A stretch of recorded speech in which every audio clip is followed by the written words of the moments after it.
to take it back. You wrong again, wimp!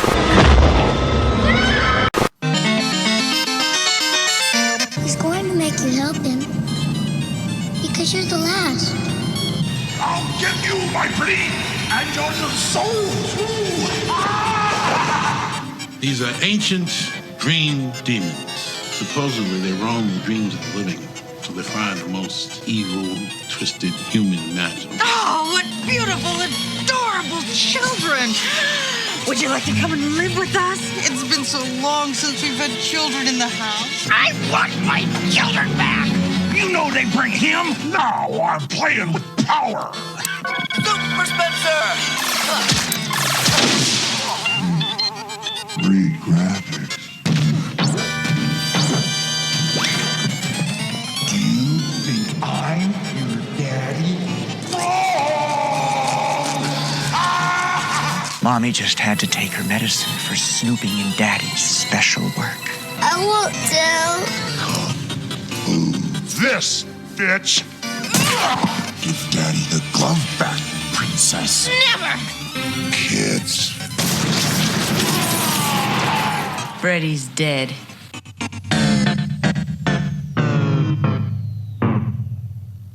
She's dead.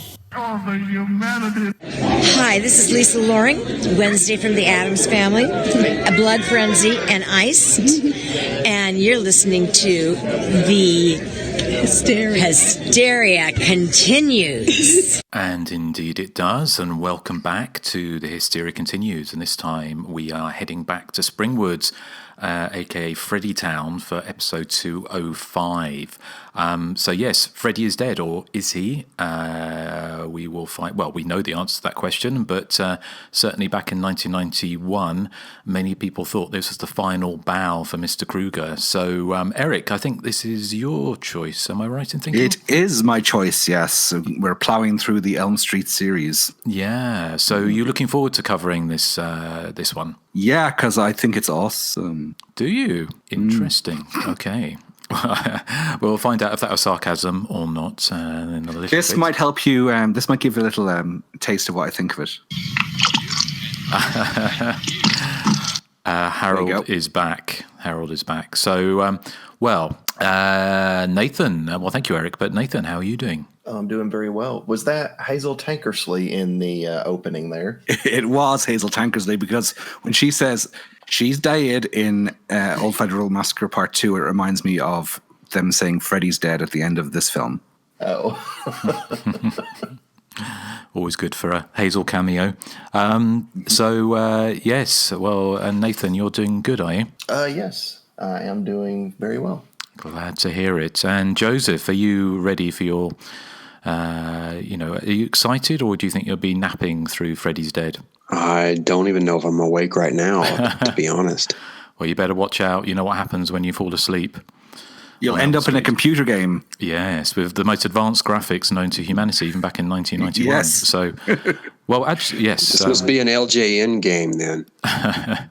Yes, it reminds me of those. Well, we'll talk about Freddy's Dead coming up, and that is our main feature. So, yes, we're back to Elm Street for probably not the last time, as I'm sure you know. If you've been awake since 1991, you know that Freddy didn't rest in peace. But we will be going back to 1991 and pretending he did with Freddy's Dead coming up. But before we do that, let's talk about what we've been watching recently. So, Nathan, have you seen anything you want to tell us about?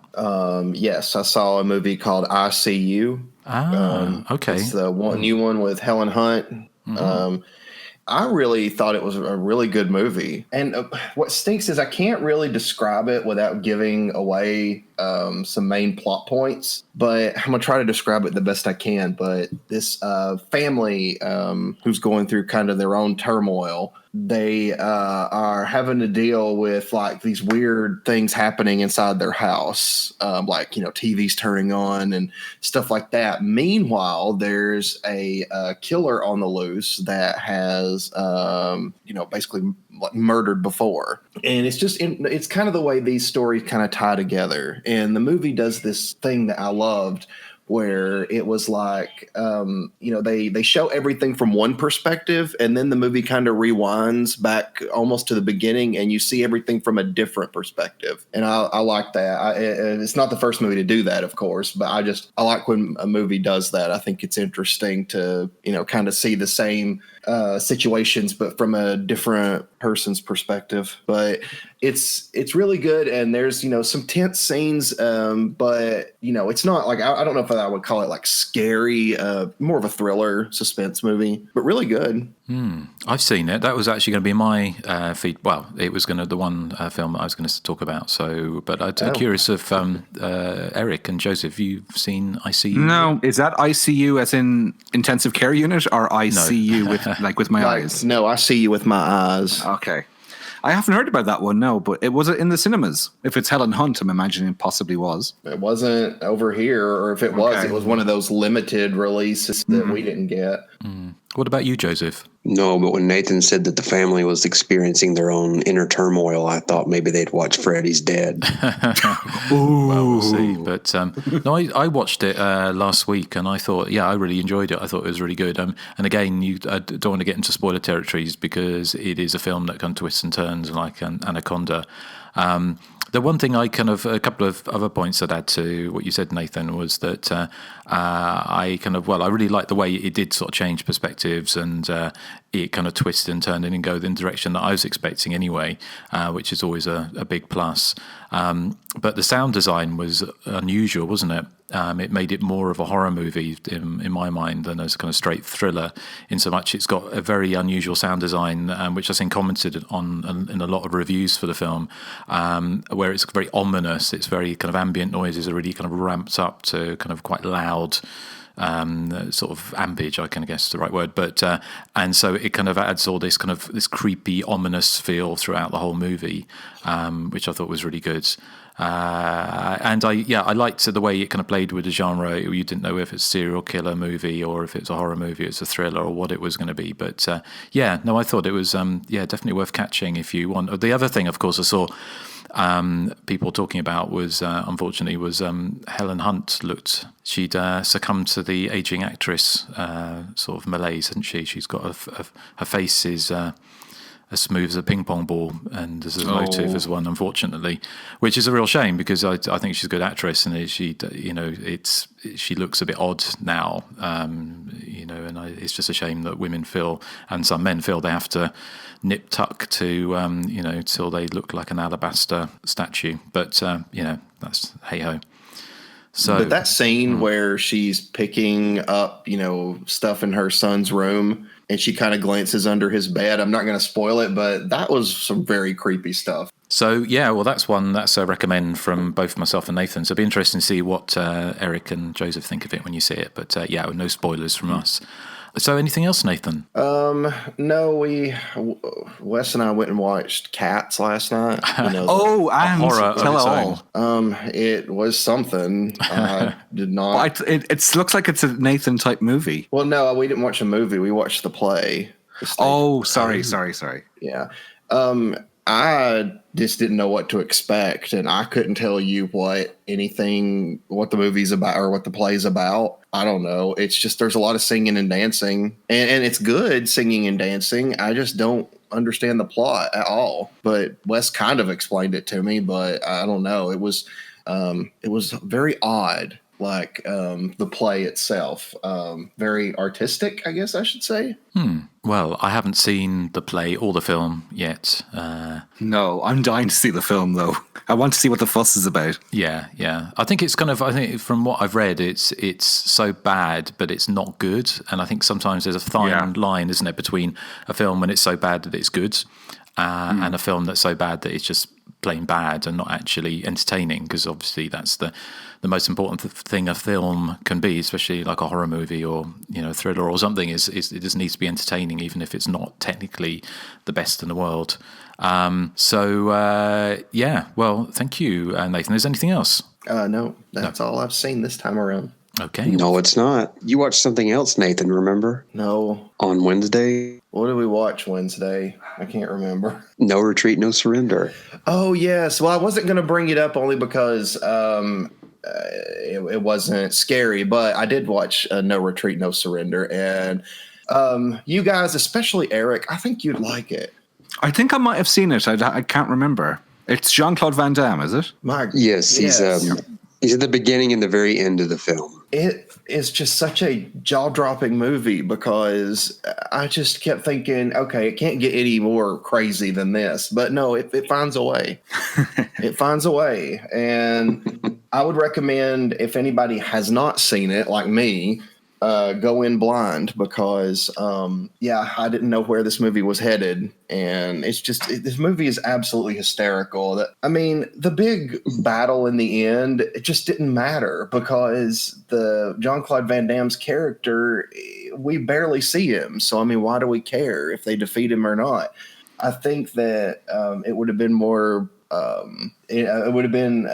more appropriate if they had shown him throughout the movie being kind of a jerk, and then that way we would have been more excited for the big finale. But no, the movie's good. So it's very cheesy, very hilarious, and very Joseph. Yes.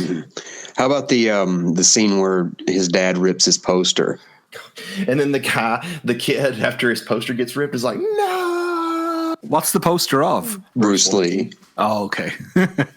It's so over the top. Like, the acting is very, very over the top. Because when he screams no, you would thought that somebody, shot someone in front of him. Like, that's his reaction to a poster getting torn. Well, I'd be like that if somebody tore up my Kajagoogoo poster. And this isn't some poster that you get that's rare. It's something pulled out of a Tiger Beat magazine that just so happened to be a picture of Bruce Lee. And he just goes in, he's like, no. And his dad in the movie is absolutely ridiculous because his dad's against fighting, and his son will defend someone from bullies, or his son will get physically attacked and defend himself, and the dad will get onto the son for it, for fighting. And I'm like, what are you supposed to do? And the spoiler alert, he did not retreat and he did not surrender.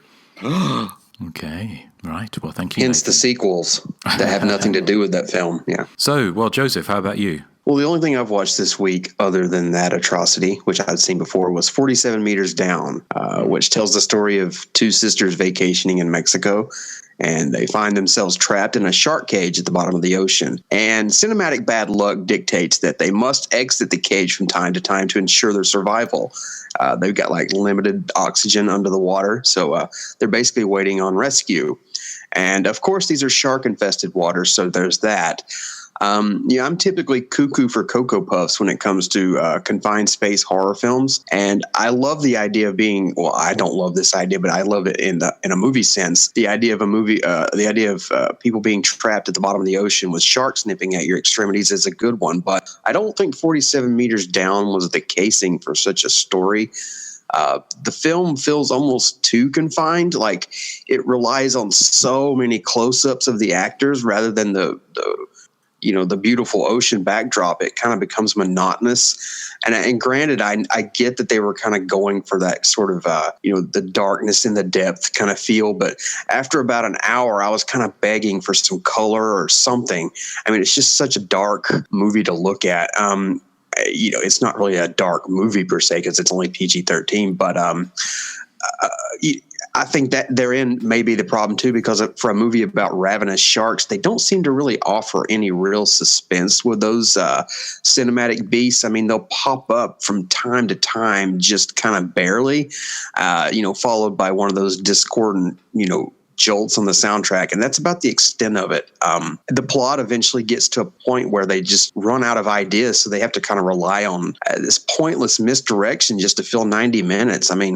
I think this film would have been a lot better at half that runtime.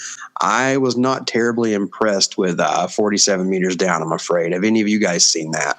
Yeah, I really liked it. Okay. I thought it had a really strong ending as well. I did not. I thought the ending was a cheat and a cop-out, big time. I liked this. Yeah. Oh, well, don't mention it because I haven't seen it yet. I mean, it wasn't bad. I mean, it was a well-made movie. I just got bored with it. I mean, 90 minutes is the perfect runtime, but this movie really stretched to fill those 90 minutes, if I'm honest. Is there another film that's got? There's quite a few films with shot movies recently. There's a sequel to this one as well, which I've seen also. I think I have seen this one then, but when it came out, I haven't seen the sequel to it because there was a sequel out relatively recently, wasn't there?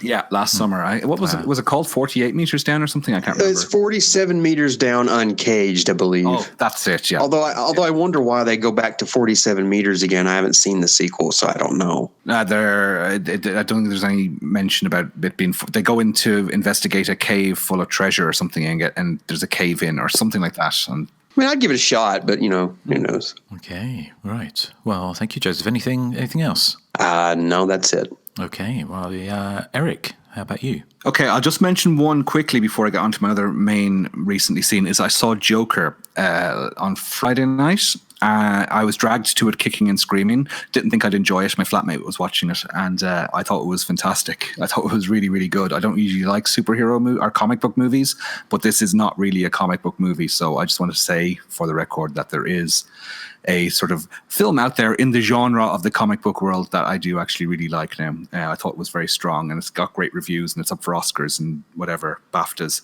So I can see what the fuss is about because Joaquin Phoenix is incredible in it. But in terms of horror, the only thing I've seen since we last spoke is the Soska Sisters remake of Rabid from last year.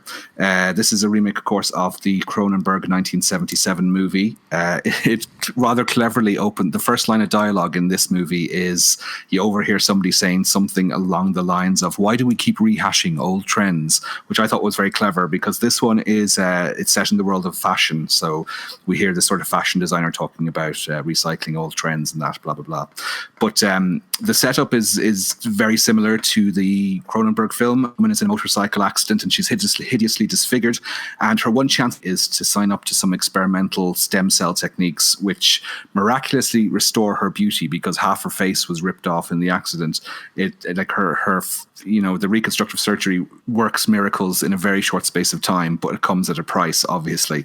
So the film, I would say, is decent, but not much more than that. I mean, I think it starts off really strong because it gives you two very likable female lead characters. I mean, the main character, Rose, she's an aspiring fashion designer, but she's very shy and timid, and she's a bit dowdy, and she doesn't seem to be on the path to success at all because she's just not assertive in any way, but she's really nice, and you really feel you can root for her. But once she becomes the rabid character of the title, she becomes very cold and standoffish, and you sort of, the emotional engagement is lost in that second half of the film. And there's an opportunity for this terrific set piece that never actually comes to pass, unfortunately. There's a scene in a fashion show where a couple of the models on the catwalk start to succumb to the rabid virus, and it should be Dawn of the Mummy style hilarious, or not necessarily hilarious, but it should be just mayhem, but it never quite delivers, unfortunately. In the end, it feels very much a generic infected /zombie/vampire movie. It reminds me of The Crazies or 28 Days Later with a mad scientist mixed into the plot.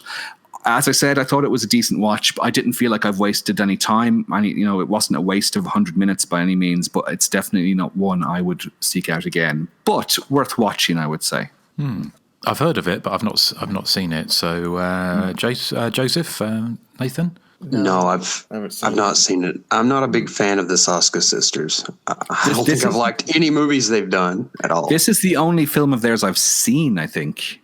They did that one, it's like a hooker in a trunk or something like that, and it really irritated me to no end. I can't remember the title of it, though. Dumbo. He was a hooker with a trunk, wasn't he? Yeah. That was it. Starred Bob Hoskins. You've seen some very strange adult fare, Erik, haven't you? Yes.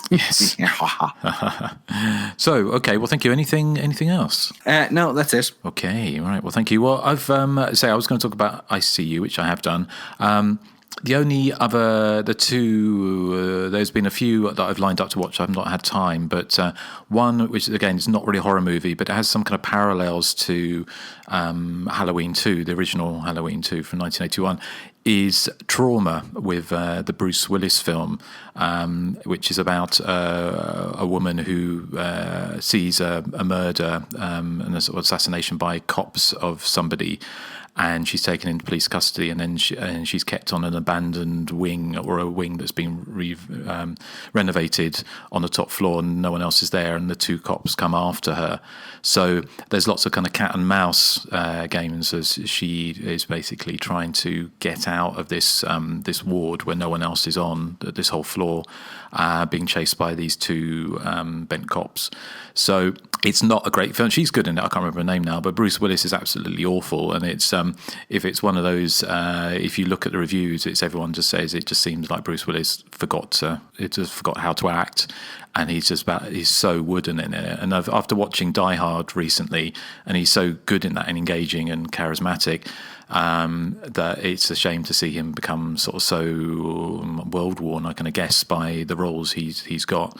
Whereas the opposite of someone like Nicolas Cage, who will still go balls out crazy in movies and actually still seems to be having fun. Bruce Willis seemed terminally bored, and basically it's the archetypical calling in his performance, unfortunately. So Trauma. It had a few parallels to Halloween 2 in so much the hospital setting in X-Ray, but it was not really a slasher movie or horror movie, unless of course you count Bruce Willis's performance. But any you guys heard of Trauma or seen it? What year is it from? Last year, I think. Oh no, I haven't heard about it. It's brand new. It's not one I would recommend seeking out. The other film I saw was Secret Santa from a couple of years ago, maybe. And I heard it was a slasher movie, and it kind of is, but it's more like a slasher movie kind of mixed with something like Rabbit Grannies.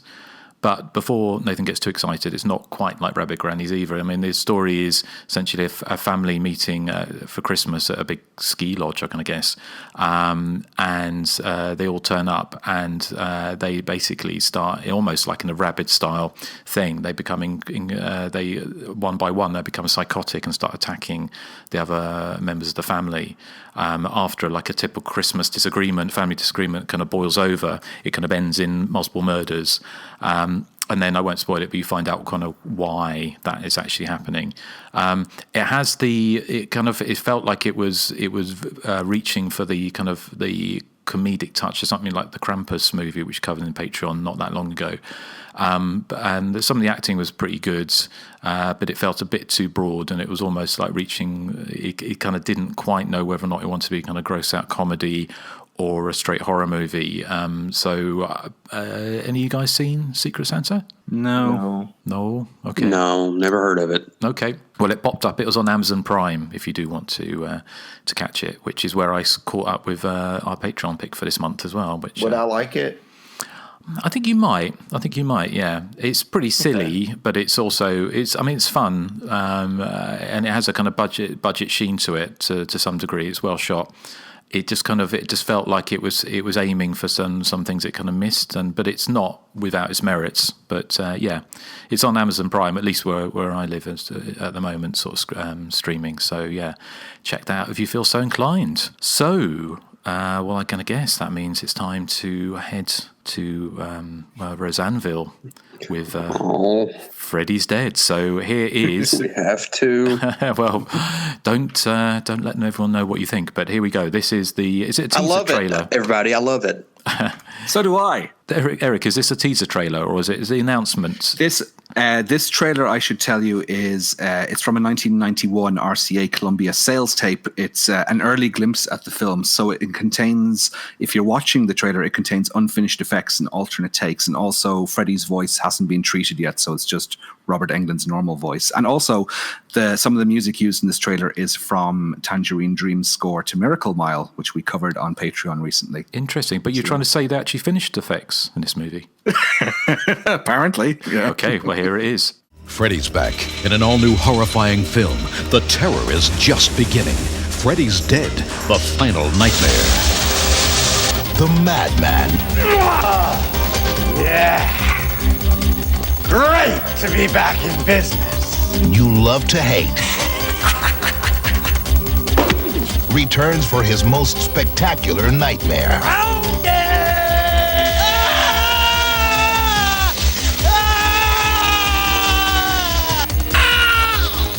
But Freddy's worst nightmare is his own flesh and blood. You can't be my father. No respect. Who will stop him dead? Happy Father's Day. In his dreams. Hey, Spence, let's trip out. Spencer!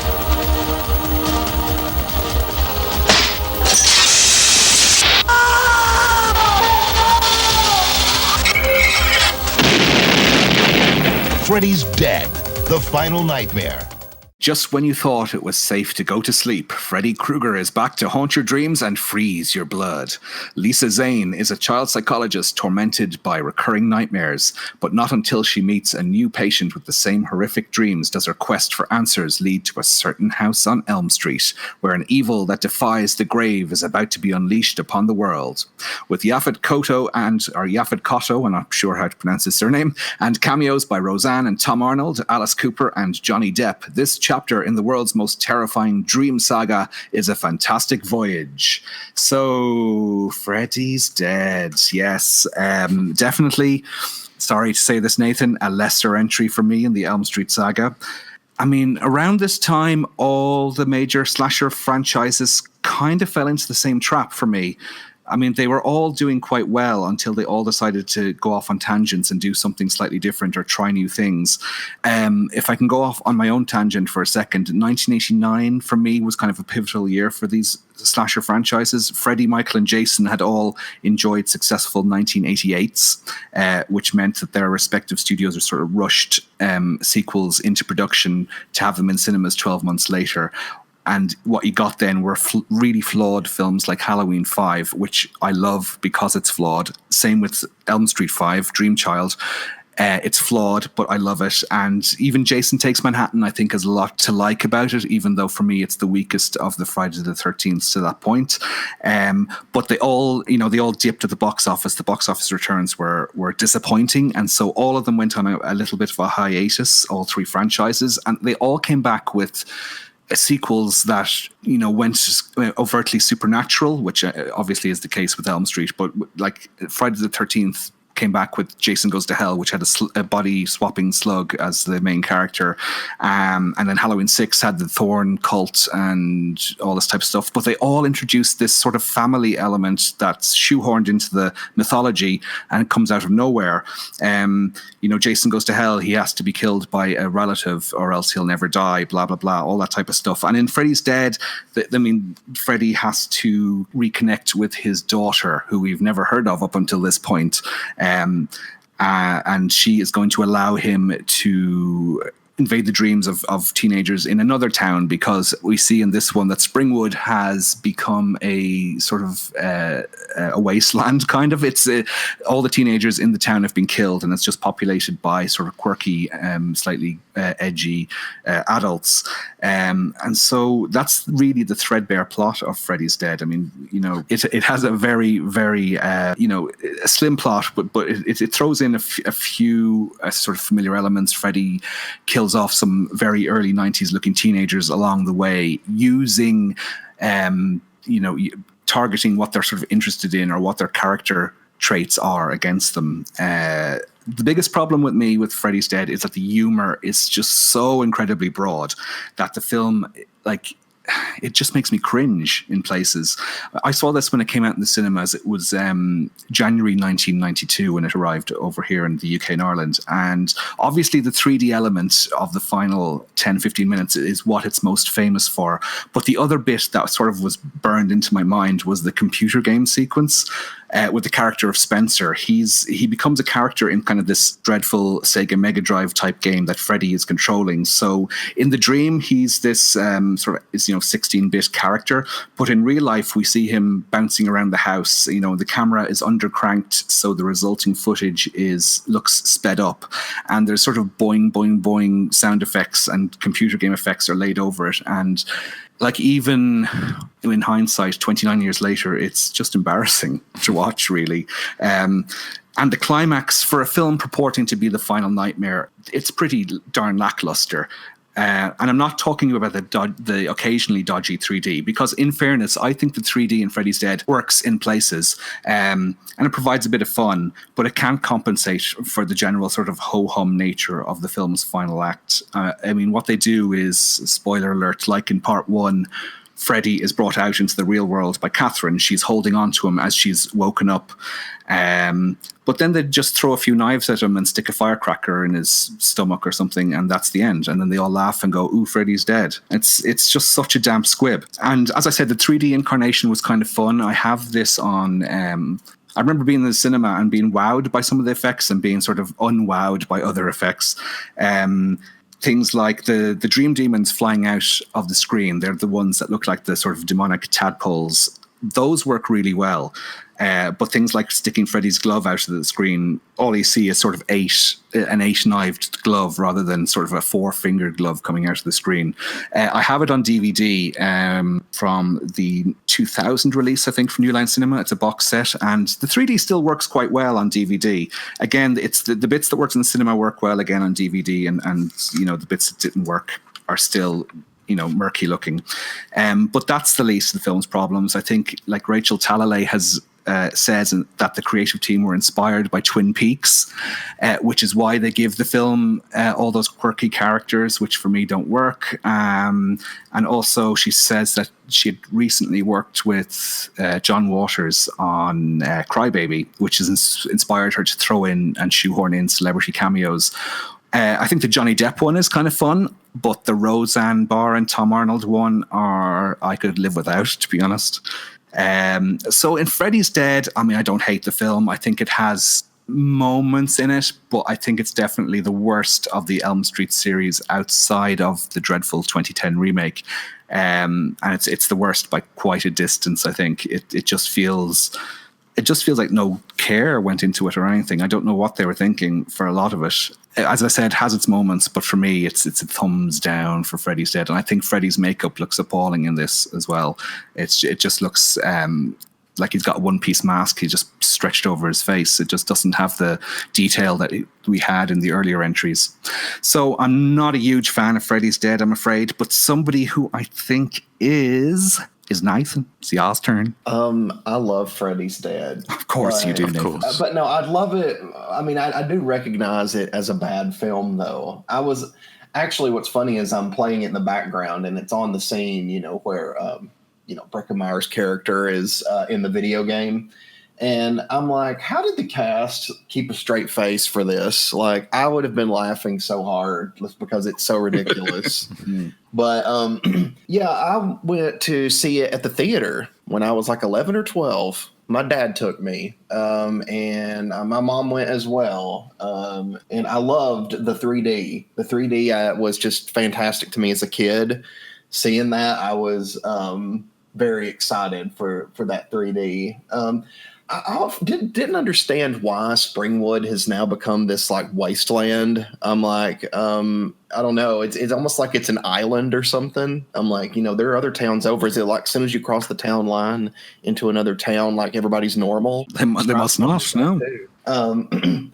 This movie, there's nothing scary in this movie whatsoever. It's all comedy. Like every bit of it is comedy. And I understand what you're saying about Freddy's makeup, because it just does not look the way it does like in the first one or any of the others, really. It does look like it was rushed. And it looks like they paid more attention to coming up with wacky deaths than actually trying to build any, ounce of suspense. But you guys know me and know that I love bad movies. So of course I love all of the stuff in this movie. I find it very entertaining. Freddy, to me, in this one, it's just, I don't know. It's funny to me how he has fun with the kills, whereas in part 1, he did kills, but they were brutal and like kind of scary. But in this one, he's got like a glove, like his glove is like the Nintendo glove at the time, and he's like pressing buttons and stuff. And then of course with the other guy, he does the drops all the pins because he's like deaf or he's got hearing problems. He's got a hearing aid. And Freddy makes it like stick to him and then starts doing stuff that's going to like bust his eardrums. But I mean, everybody, I liked all the people in the movie, and I don't know. It's so silly. It's just an unbelievably goofy, silly movie. It probably is one of the weakest in the Nightmare on Elm Street series. Like Eric, I think the remake is probably the weakest, because with the remake, I felt it was very just kind of underwhelming, not scary, just underwhelming. At least with Freddy's Dead, like I feel like I'm watching an acid trip. It's just absolutely absurd. But I never found it boring. I just found it incredibly stupid. But that's a compliment. So yeah, 2 thumbs up for Freddy's Dead. Yes, it is incredibly stupid. I'll give you that. Yeah, I wouldn't say it's a boring film as such, but I just think it stands out as a big disappointment amongst the rest of the Elm Street films. Joseph, did you catch this one in the theaters back in the day? I did. I couldn't tell you my reaction back then because I really don't remember. But, you get flashbacks with acid trips, Nathan, and I hope I never get a flashback of Freddy's Dead. If this is the last movie I ever watch and it currently rests in that position, and if I were to die, this would indeed be my final nightmare. I mean, there's bad movies and then there's something else, and this movie is goddamn embarrassing. I mean, not just over how unequivocally dreadful it is, but you have good actors like Yaphet Kotto absolutely embarrassing himself, along with Robert Englund, who's just, I mean, he's just been neutered beyond belief. I mean, he's lost any semblance of evilness and is now this walking cartoon. And I mean, I guess in that sort of Twin Peaks way that you were talking about, it kind of can elicit a chuckle here and there, but I'm not a Twin Peaks fan either. So, I mean, my God, that entire video game scene had me cringing and recoiling in horror at how much of a drop in quality this is in comparison to the rest of the series. And I mean, we're taking parts 4 and 5 into account here. I mean, so let's talk about the least of this film's problems, and that is the idea that Freddy has a child. Gee, how come there was no mention of that in the previous 5 films? I mean, it's not like he wasn't aware of his own fatherhood either. I mean, we see in flashbacks that he was this sort of quote unquote family man, so it's not like it was hidden knowledge or anything. I was so lost with the plot that I'm not entirely sure what actually happened, because I mean, the John Doe character, is he transported to the past? Because at the beginning of the film we get that 10 years from now text scrawl with them saying that all the teenagers, bar this one, are dead. And yet we see that that's not the case when he arrives in Springwood, when Freddy transports him out of the dream world. I mean, do you know? I mean, was he time traveled back? Is that what happened? I don't get it. But the kids aren't in Springwood, are they? They're in a different town. Yeah. Oh, okay. Okay, I got you. When he gets thrown through the wall, he kind of gets picked up. He's basically out of Springwood, and then he gets picked up and put into that centre, and so he's out. So Freddy is. I guess the idea behind it was Freddy had manipulated that to happen. Okay. Well, I mean, I wish all the teenagers were dead and Freddy could just retire at this point. I do like the idea that Freddy actually attacks an adult for once inside of a dream, and that's this one being Yaphet Kotto. I like that. I thought that was an interesting idea. Let Freddy go after the adults for once. I mean, they're the ones that killed him. I mean, he's already killed all the teenagers. Let's see a movie about him going after the adults. I mean, that would have been interesting. Certainly more interesting than what we got. But even that's desperately grasping at straws. I mean, this is just awful. I can't believe how awful this film is. I used to think part 5 was the worst, and I did a massive turnaround on part 5. If you can go back and listen to our part 5 episode, you'll see that I actually love that one, but this one just does not compare in any way, and that's saying something. This is just dreadful. Yes, that's harsh words indeed. Yeah, if I never see this movie again, it'll be too soon. Yeah. I remember when I went to see this in the cinema in Ireland, we had to give back the 3D glasses at the end of the screening because they were that cheap. So I didn't get to keep my 3D glasses. Did you guys get to do that? Can you remember? I do. I think I still have my Freddy Z glasses. I think somewhere. Just didn't get to keep mine. No, neither did I. I had to hand them back. Justin, what did you think? And you obviously saw this in the cinema as well then, yeah? Yeah, well, I did. I mean, the overriding memory I have was thinking that the 3D was really shit. When I saw it at the cinema, I think because I am old enough to have seen things like Jaws 3D at the cinema, and I can remember what the 3D was like actually seeing that at the cinema. And since I've seen like Friday the 13th Part 3 3D, and of course the newer films like My Bloody Valentine in 3D, so the polarized 3D. So I remember at the time thinking, wow, this is really cheap. I mean, I could see in some ways they were going back to that, almost harking back to that 1950s feel of the blue and red specs or whatever colours they were. But in reality, it was just a cheap gimmick. And I remember it not working, to be honest, because I don't think I've seen the film since I saw it originally at the cinema. So I remembered almost nothing about it at all. So it felt like I was watching it fresh, which isn't necessarily a good thing. I mean, the things I could say that I thought were, I was surprised actually how good the production values were on this. I remember it not being, I think partly because I remember, although the 3D might work quite well with the 3 slugs flying out the screen, the actual special effects on those were, it looked like, Play-Doh, and someone had sort of, it wasn't not particularly impressive. So I like the opening. I thought the opening was quite well done. I like the Wicked Witch of the West Freddy. That potential to be not creepy, but like bizarre, but like just off the wall, kind of strange. And that kind of loop that the John Doe character goes through, I thought it was quite well done. Also, kind of bizarrely, it brought to mind Final Destination with the opening of the kid on the plane, and then he gets hit by a bus, or somebody gets hit by a bus later. So it kind of almost felt like that had been borrowed, but it's a bit of a stretch. But I think the problem was, the ultimate problem, I think, for this film really was that A Nightmare on Elm Street, although it had its humour was jet black. And this was this idea, they were going back to try and tie up all the loose ends of the Freddy saga. But if you're making the final chapter to a series of films, then you would at least try and emulate the first film in some ways, as at least the feel. And I think the biggest problem with this, it didn't even try and be scary. And I think the fault for that lies firmly with Rachel Talalay, who said, she, I've got some background on this, but she said she hated horror movies. When the film came out, she was very defensive about this. She actually said, and this is a quote from an article, was saying that she didn't see it as a horror movie. She saw it as an interesting psychological thriller. And apparently the Oscar goes to Rachel Talalay.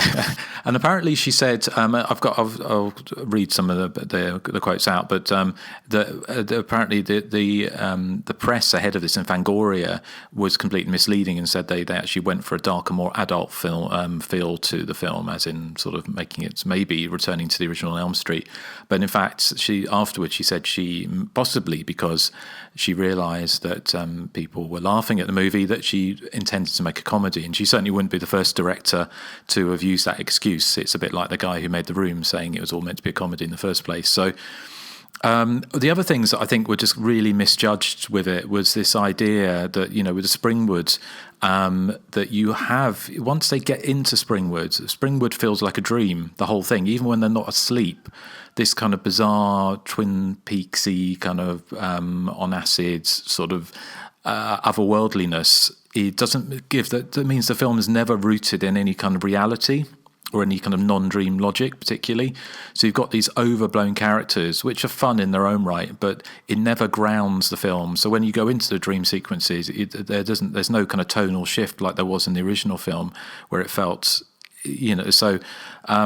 and also, what I thought was a strange choice with this movie was that for a comedy, when she's really amping up the comedy, and certainly that, I don't know how Breckenmeyer kept a straight face, like you were saying, Erik or Nathan earlier, was kind of in that sequence he's bouncing around. It's just so ridiculous. But to have this film that is so broadly comedic And then you underpin the whole thing with this kind of basically every half an hour you have flashbacks to someone being abused, being beaten up or hit, or talking about the abuse they suffered. So you've got this kind of weird thing going throughout it. You've got quite a dark subject matter that's been treated in a way like a Super Mario Brothers game. It's very strange, and I think as a final parting shot, which of course it wasn't, it fails as it basically seeks to amp up the more cartoonish nature of the sequels that followed it most recently, the 4 and 5, and sort of jettisons the any kind of darkness from the first film. So Freddy has there just is no creepiness or threat to him at all. He is, like I think you said, Joseph, he's just this buffoon, wisecracking buffoon, and it's a shame really that the film has no bits at all that actually make you feel even attempting to make a scary movie, which of course Rachel Tallahay was not trying to make a scary movie. In fact, she was almost trying to make an anti-scary movie. So it's strange. It's not a good film. It has bits in it that I kind of enjoyed, but I think it was kind of vastly misjudged as the final or the at the time the final Freddy movie, in my opinion. I'm also sorry, Erik. No, you go ahead. I was just going to say, I'm surprised at your guys' opinions, because even on the poster, it says they saved the best for last. I know. So we're obviously wrong. Are you saying they sometimes missell things in advertising, Nathan? I can't believe that. Oh, I guess they couldn't they? So, is there anything else we want to say about the, I mean, as we know, it wasn't the final Nightmare. I do want to say that I think the one sequence where John Doe backs up into the security guard and knocks him completely out the window was hilarious. I mean, he's barely backing up, and it literally knocks this guy out the window. And then the guy's just like, "You jerk." Yeah. There's one bit in this movie that I actually liked, and it was when Robert Englund actually had a chance to. I mean, he's trying to trick the girl, obviously, but when he had a chance to, kind of lament on him becoming a child murderer, I thought that was kind of well acted. Like, he's like, "I didn't want to do it. They didn't understand me and all that stuff." I thought, he had a rare chance to shine. Not as Freddy in the makeup, but that's just too little too late. It's also, I couldn't quite understand how that woman was his daughter when it kind of flashbacks seemed to be in the 1950s, didn't they? She's probably about what, 28 maybe at most, 27 probably. And it was supposed to be 10 years in the future as well, wasn't it? Yeah. So I mean, how old is she? Like 100? It's set in 1999, according to I think something I read. So. Is it? Well, she must have been, she would have been at least 50, wouldn't she, supposedly, in this, if they were following any kind of logic, which, of course, they weren't. No. So I'm surprised at how rushed the film, like they had 2 years between Dreamchild and this, and it just feels like this was thrown together in a hurry to get it out in cinemas. It feels more incredibly rushed than Dreamchild did, I thought. It's just really rough around the edges, this film. Yeah. Well, shall we talk a bit about background? Yes. Nathan, give us all your background. Let's see. Tracy's dad is played by the actor that played Orville Ketchum. I noticed that. Oh, yeah, that's funny. Is he? Oh, now that you mentioned it, I can. Yes. Wow. Yes. I had to get that little bit of trivia in. The only other trivia I have, and it's mainly because it really made me laugh, is that they did a recent interview with Robert Englund on the official Nightmare on Elm Street website. And the question they asked him was, Nightmare fans have very different opinions regarding the film Freddy's Dead, The Final Nightmare. What is your personal opinion regarding this film? And Robert Englund's response was, great poster. That's all he said. I guess that says it all. Well, it is a good poster with the hand coming out in the bus and the... Yeah. Joseph, do you have any background for us? Yes, actually, I have quite a lot. There's this movie called, it's a documentary called Never Sleep Again. If you watch that, you'll get all the background you ever needed on Freddy's Dead.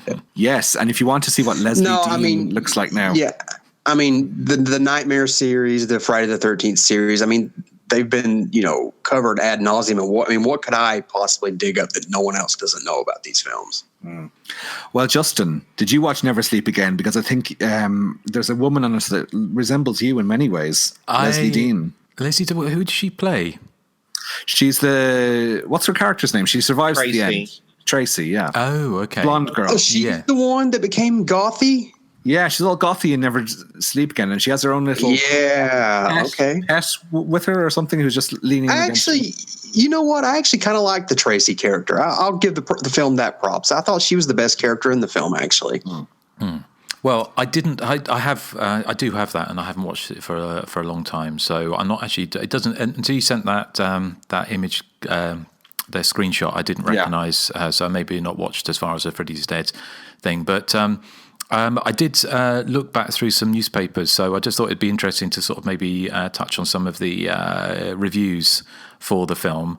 I presume, have you got the box office information, Erik? Because I'll leave that to you. I do, yeah. Yeah. Okay. Well, a couple of things I dug up. There was some articles at the time the film came out with various cast members. Not Freddy, I found, not Robert Englund, but apparently Roseanne Barr wanted to play a victim, but was told she was too old, which of course doesn't make any sense because Zsa Zsa Gabor got killed by Freddy. She played a victim recently after her whole racist tirade. Yes, there was that. Sean Greenblatt, who played John Doe, his father printed 600 T-shirts saying his son was starring in Freddy's Dead and rented an entire cinema for its opening night for friends and family, although I don't know what they said after they saw it. I touched on Rachel Tallahay, said that she got, I think you mentioned, Erik, didn't you, or somebody did, about her working with John Waters. And apparently she got the gig on Polyester with John Waters because she said she made great coffee, although she said she lied on that. And she worked on Hairspray and Crybaby, she said, which is how she got involved with New Line Cinema, which of course is the house that Freddy built. In the press at the time that came out, she distanced the film from the subgenre. She said it wasn't a slasher film, and as I said before, the actual quote was, she said it was an interesting psychological thriller, which sounds like complete bullshit. And I said she's hated scary movies as a kid and wanted to make a comedy, although she was actually a production assistant on Jack Shoulder's Alone in the Dark in 1982. Robert Shea, on why they killed off Freddy, at the time he said the controlling issue was an aesthetic one. We were bereft of creative inspiration. No kidding. There were still secrets, still unanswered questions lingering about Freddy. Once we answer those, there's not a lot more to do. So it's appropriate and justified to bury the old guy. And also saying that Robert Englund wanted to move on as well, which may explain why the makeup is so clumsy on him, is maybe he just refused after so many years being sat in the chair being covered in Freddy Cup. He just wanted a kind of a dime store mask on instead. It's interesting now. Robert Englund's actually talking about how he thinks he may have one more Freddy in him, and he'd actually kind of want to do the whole, the kind of like the reboot they're doing for the Halloween. I assume they'll probably do for Friday the 13th. I think he wants to do something like that with Freddy, and I would be, happy with that actually. Yeah, it'd be interesting, wouldn't it? So. Yes, just a few. I'll just read through some quotes I grabbed from the press at the time the film's released. It's Mark Caro in the Chicago Tribune Sun, said Freddy's dead and what a send-off, not. It says nothing but clumsily played stock characters who fail to earn sympathy necessary for a stand-up and cheer conclusion. The Pittsburgh Press said the climax is genuinely crummy and ends so tepidly it may have theatre managers hiding from hype-happy, let-down patrons. LA Times said Talalay does cut down a little on the campiness that infected the last couple of cheeky Elm Streets, but makes no attempt to resurrect the real teen dread that made the original such a terrifying urban myth. Having said that, it's not the only. The film did get some favourable reviews. The Clarion Ledger said it puts forward a fiendishly fun finale. And the Spokane Chronicle said ambitious, gimmicky, light-hearted, heavy-handed and horrific. Freddy's Dead is a garish, gothic comedy of terror. For anyone keeping count, it's miles better than numbers 4 and 5, and it's best on par with Wes Craven's creepy, crawly original. So there you go. I like what they're smoking, please. Well, and then it goes, I've got a few more here, but it says the standard speaker said it was a real landmark of imbecility. And there's the Star Phoenix, like many reviewers, wondered whether this would really be the final Friday or the final Nightmare. Final Nightmare. It is kind of the final Nightmare because New Nightmare is takes place in kind of a different universe, and then the remake is the remake. So this is kind of the final Freddy movie. I guess so. Yeah, and Freddy versus Jason feels more like a Jason film. Yeah. Oh yeah, I forgot about that one. Yeah. Well, it says whether Freddy stays dead is another matter altogether. He may return for Freddy 7 should New Line start hemorrhaging red ink. The Courier Journal gave it 3 stars, saying a charming epitaph to the career of superpowered child killer Freddy Krueger, and they described the 3D effects as superb. And just a couple more. I know. The Daily Oklahoman said the film's saving grace, though not enough to make it worth seeing, is its jocular attitude.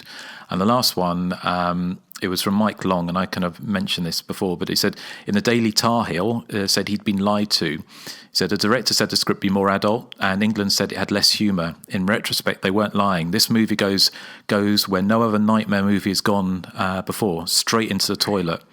And said after the promising start with Freddy as the Wicked Witch of the West goes downhill faster than the runway jelly donut on a treacherously icy bobsleigh run.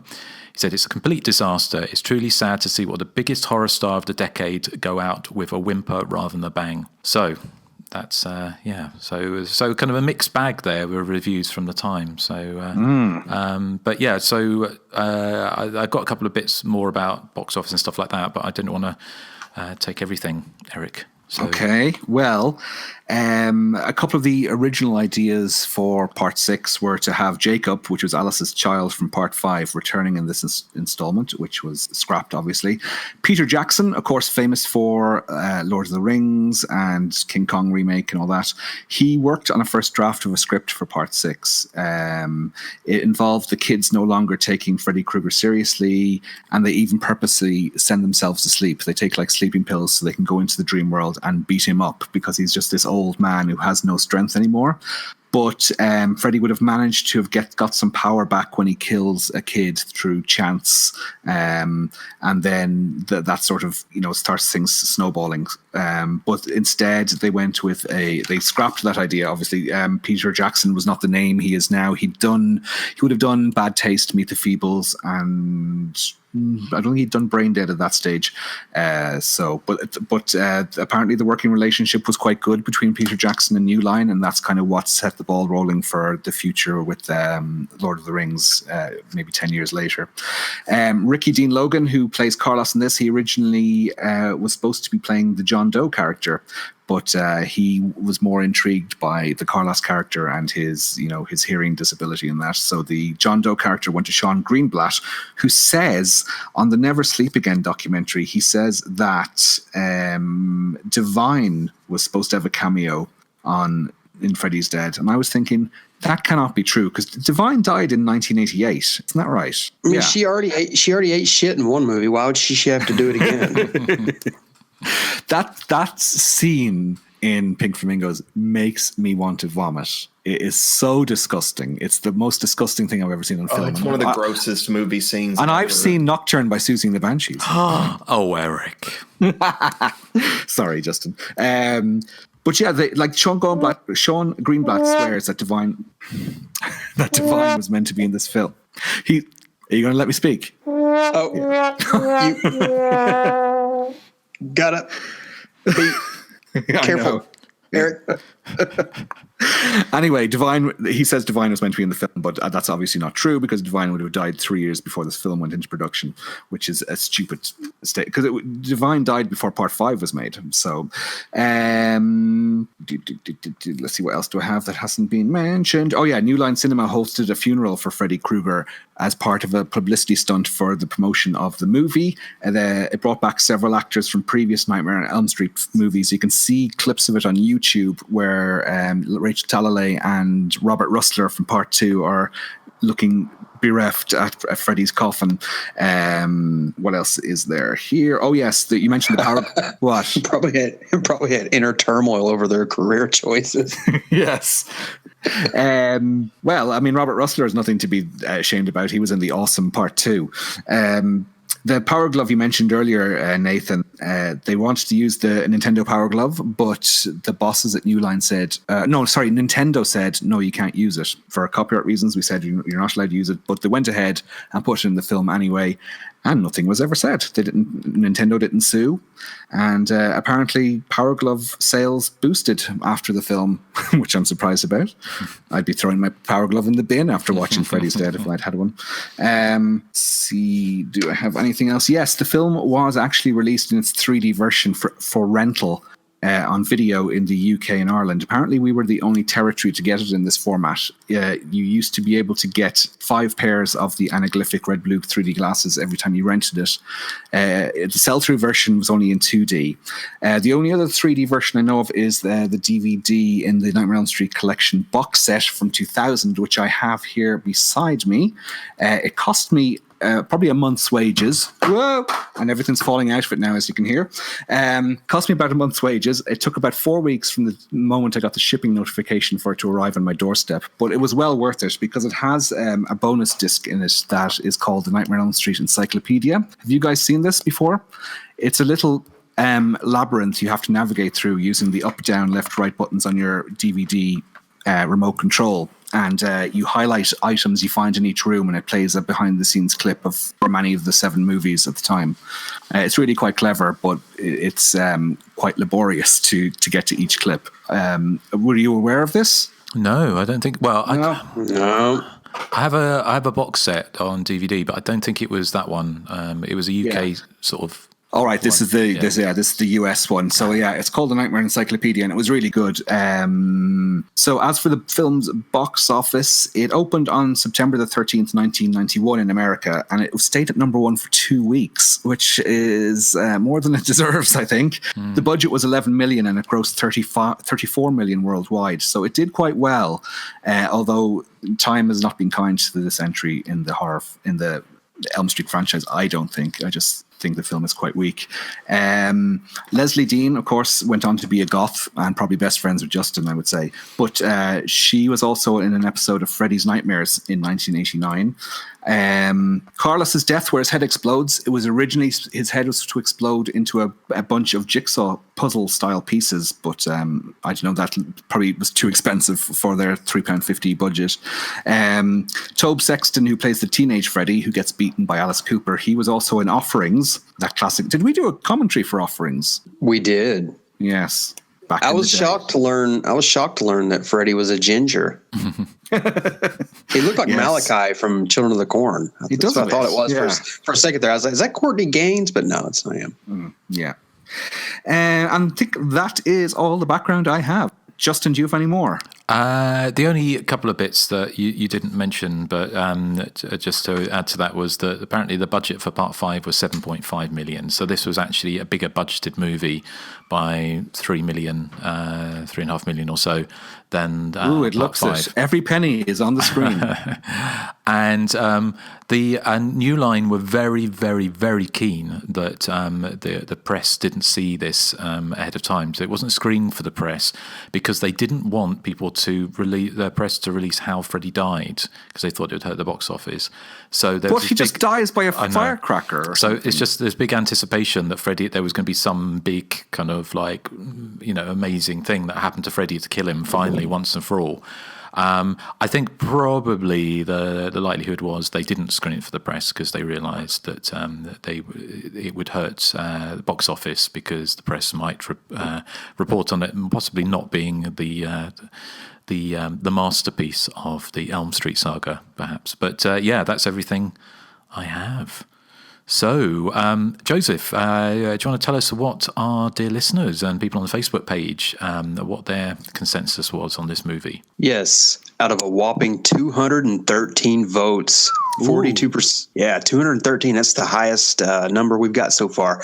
42% of our listeners liked Freddy's Dead, while the remaining 58% showed some good sense. Wow, that's closer than I would have ever thought. Yeah, I mean, it's pretty close. Our listener of the week is Kevin Langford, and he writes, "Kill me." Very succinct, Kevin. You can find us on Facebook, Instagram, Twitter, and YouTube, in addition to your favorite podcatcher. And our email address is info for general info or feedback for feedback at thehysteriacontinues.net. Excellent. Okay. Well, we do have some feedback to read out on the show coming up in a little bit. But before we do that, we know what's coming next.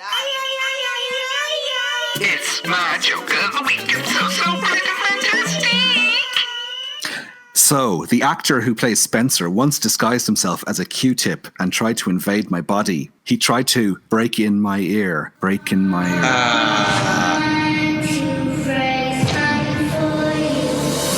I think you should play. I'm so excited by the Pointer Sisters. Perhaps they watched Freddy's Dead. I don't imagine they are sad over your joke. I liked your joke. Okay. I thought it was good. Thank you. Yes, Freddy's well done. Shite, The Final Nightmare. It's not as good as Freddy's Dead, The Final Nightmare, but it was a good joke. Oh, shade. Erik should have written the Freddy's Dead. The Final Nightmare. It'd just be lots of bears being fingered by Freddy, wouldn't it? So. Yeah, Toya references and Toya probably Toya soundtrack. Yeah, we're talking of she's probably playing people. Freddy in the film or something. Mm-hmm. What did you say, Justin? So you have to listen back. So anyway, you said something derogatory, and I want to know what. Erik, I would never do such a thing, as you well know, after 10 years. So 9. 9 and change. 9 and change. Yeah. So anyway, I'm sure everyone would like Toya to haunt their nightmares. I know she haunts mine. But feedback. So who's got something to read out? I do. Okay. So this is from... Who's it from? It is from Simon Kingsley Holmes. And he has something controversial to say at the end of this email. I'll get to that in a second. Hello all, I'm a new listener to the podcast, and it's so nice to finally discover a movie podcast that I'm hooked on. In fact, I like it so much I've started from the beginning and am merrily working my way through. You're the kind of horror fans who remind me how little I know of the genre, and that makes me happy. I much prefer finding out what I don't know. Your podcast has opened up a whole new avenue of movie watching for me. I love that you guys discuss movies you like and you don't like. I hate when movie discussion is just incessant, cynical negativity, or every movie is the best, most underappreciated classic ever. I like that you have differences of opinion, but you don't talk over each other all the time in that frenzied film geek way that I'm guilty of too. Anyway, I'm thoroughly enjoying the show all the way down here in New Zealand, and I'm currently eyeing up the Scream Factory Blu-ray of My Bloody Valentine. As am I, Simon, as am I. Have it on pre-order. Cheers again, Simon Kingsley Holmes. And here's the controversial bit. I'm not happy about reading this out, Joseph. I think you've sent this to me deliberately. Simon says, P.S. I am Team Susie. Yes. But, no, hang on. Justin, don't get too excited. But polystyrene from X-ray specs is better than both as far as I'm concerned. Well, polystyrene was very good in her own right, yes. She was very good, but nobody's better than Toya. By the way, that My Bloody Valentine release looks amazing. I have to get my hands on that. Yeah, definitely. Yes, it's out on Valentine's Day. It's in the next couple of weeks it comes out. Well, a few people have it already. So, I mean, my friend Johnny Walker, he's already got a copy with the posters and everything. So I guess you can pre-order it or whatever. Oh, outside of US, you can't pre-order from the Scream Factory website. Okay. Well, he lives in Atlanta, so I guess they send it to... Yeah, Scream Factory don't ship outside the US, unfortunately, so I've got to get it through regular old Amazon. Yeah, I never quite understand why Scream Factory don't, but anyway, yes. So, well, thank you, Erik. And thanks for that feedback. Good to hear you. So I hope if you survived Happy Birthday to Me, then you can survive anything. And we don't speak over each other. Oh. If you can survive the first 180 episodes, then you can survive anything. Exactly. So, excellent. Okay, has anyone else got any feedback? No. Nathan? No. Okay. Well, here's I've got quite a long one here from Kieran. And he says, hey guys, and Erik. I don't know why he's put Erik afterwards, but there you go. He didn't say that. No, wait a minute. You're making that up. This is a different Kieran. This is not Kieran Edwards, is it? No. Well, it just says Kieran, doesn't say who. Yeah. So it starts with a C? With a C, yes. It's a different Kieran. Like Erik. He says, been hanging out for you to cover Freddy's Dead for years, about 6 years, as you can see. I have a soft spot for this movie, as it was the first horror film my mum allowed me to watch on VHS. I can only assume that she figured this was more comedic than scary, and she was right, of course, and I guess she was right. Okay, where to start? Freddy fatigue had set in after part 5, perhaps even slash fatigue, and what we have is almost an entirely different character to the first 3. The moment Freddy walked on a beach with sunglasses changed the whole series for me. So let me be honest with you, this is not a good movie. It's actually a bad movie. So bad, it's good in this case. I actually enjoyed the attempts at comedy here. The surreal feel of the townsfolk and the celebration of the icon that's Freddy Krueger and the closing credits, great graphics. If you take this as a standalone feature, I think the critics would have been more gentle. Not entirely sure how Freddy's daughter was never brought up before. Convenient from the writing point of view, but hey, they resurrected Fred by having a dog take a piss. As this was intended as the last movie, I'm glad they went batshit crazy. But can I ask you, fine gentlemen, as how you would have ended the series in 1991? Would you go back to Dark Freddy or Popcorn Freddy? Or maybe a different route, such as a new nightmare? Anyway, thanks so much for the show. I really appreciate it. Long live the Hysteria continues. And thank you, Kieran. So we've kind of covered a bit of that, haven't we? But I mean, how would you have liked if you were given the job to write Freddy's Dead in 1991? How would you have liked to see him go out, returning back to the original dark roots? Do you think that was even possible by that point? I like the idea that Peter Jackson came up with where he's lost his power, and you can see some of the bones of that in Freddy versus Jason, where he has to send Jason out to kill in his name to get his power back. I like the idea that he's this feeble old man, and it kind of brings some darkness to it. I mean, I don't mind the popcorn stuff, don't get me wrong, but I think you need a balance with Freddy, and that's maybe why this film just doesn't work for me, because it's all popcorn. I mean, it's stale popcorn. It's not even good popcorn. I'd like to see a return to Freddy from part 2, which is 1 foot in the dark and 1 foot in the popcorn, which sounds weird. Yeah, exactly. Yeah. But I just really like him in part 2. I think the makeup is great in that as well. I don't necessarily know what I do with the story about Freddy's Dead. In hindsight, I wouldn't go down the roads of having family members that he needs to trace or kill or whatever, because everyone was, as I said, everyone was doing that at the time, and none of them really worked very well for me. Is Freddy? Well, obviously Michael never went to space, but Freddy never went to space. I'm surprised they didn't try to jettison him up to Mars or something. I think Freddy in space for Freddy's Dead. Yeah, I reckon they might have done if Robert Englund hadn't decided he had enough. I think they would have continued, especially because I mean the film made a relatively good it made enough money at the box office, didn't it, to bring New Line a good chunk of change. So I wouldn't have been surprised if they'd made another one, because some of the critics at the time were saying, we've already had the final chapter, Friday the 13th Part 4, so they're all very cynical about whether or not this is going to be the last Freddy movie. But as you pointed out, Erik, New Nightmare. I think, to my opinion, I haven't seen New Nightmare for a number of years, but I remember really, really loving it at the cinema, and when I saw it since. And taking that kind of fresh approach to it, it felt like this was, for a 1991 film, it felt like this was a hangover from the late 80s. It felt like it wasn't doing anything fresh. It was kind of stuck in a time, but because it had no dark or light, it was all kind of slapstick. It was more like a kids movie really than a horror movie. So but so I'm sure. Well, there are obviously people out there who like this movie, and we don't. A lot of Fred heads out there. But I'm going to personally be really interested in returning to Wes Craven's New Nightmare at some point in the future to see how that stacks up with the return of Heather Langenkamp. Yes.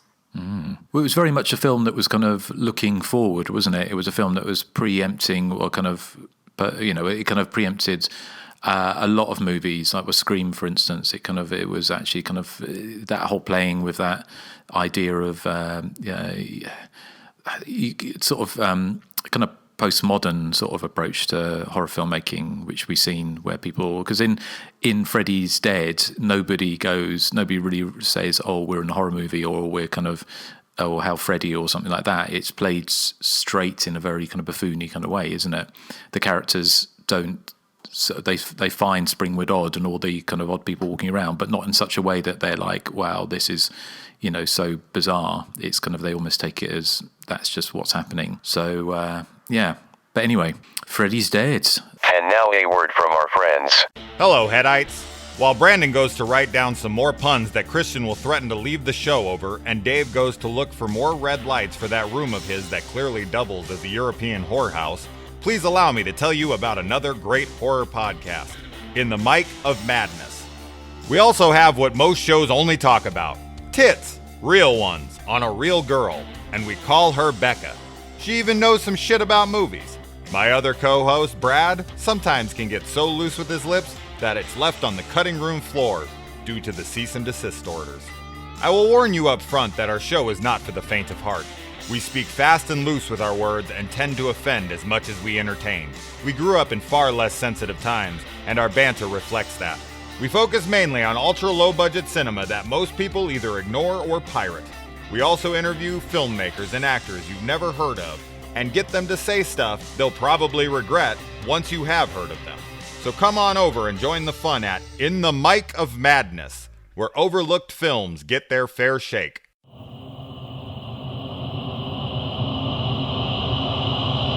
Out there, in the dark, it's waiting.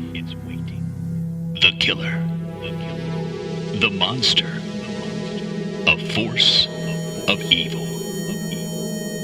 You try to listen between breaths as a chill runs down your spine.